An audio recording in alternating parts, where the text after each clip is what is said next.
Міне бүгін осы Астана қаласында 2023 жылғы Астана Моторс Спартакиадасы өтіп жатыр.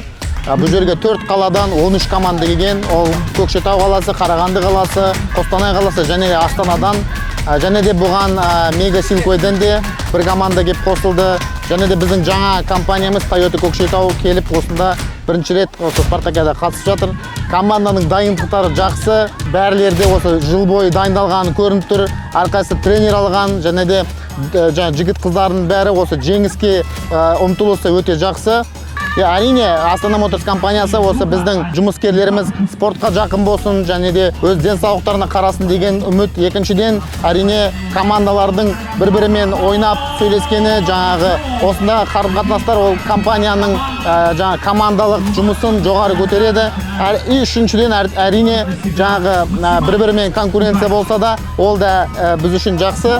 Ең басты мақсат осы спорттың маңызын көтеру компанияның ішінде.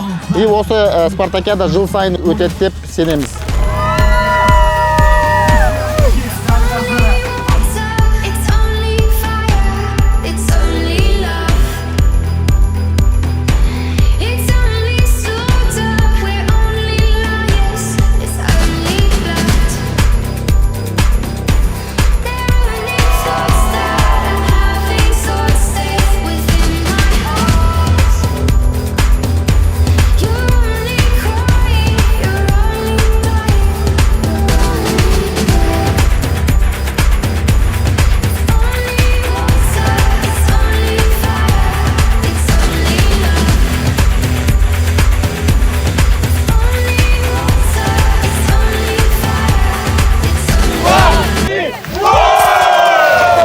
So I'm very excited to be here.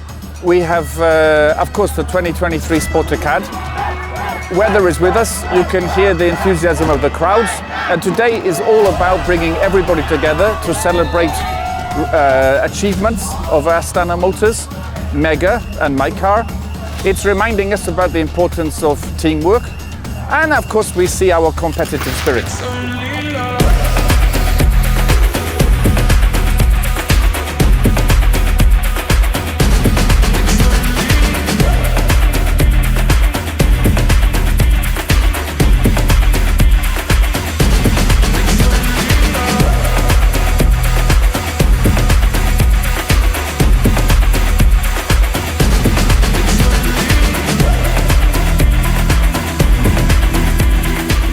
Нереальный драйв, очень много позитива, команды готовились весь год, и сейчас прям это так сильно ощущается и чувствуется. Болельщики сегодня превзошли сами себя, потому что эта поддержка, она ощущается, и прям вот ее не просто слышно, ее видно, и каждый счастлив.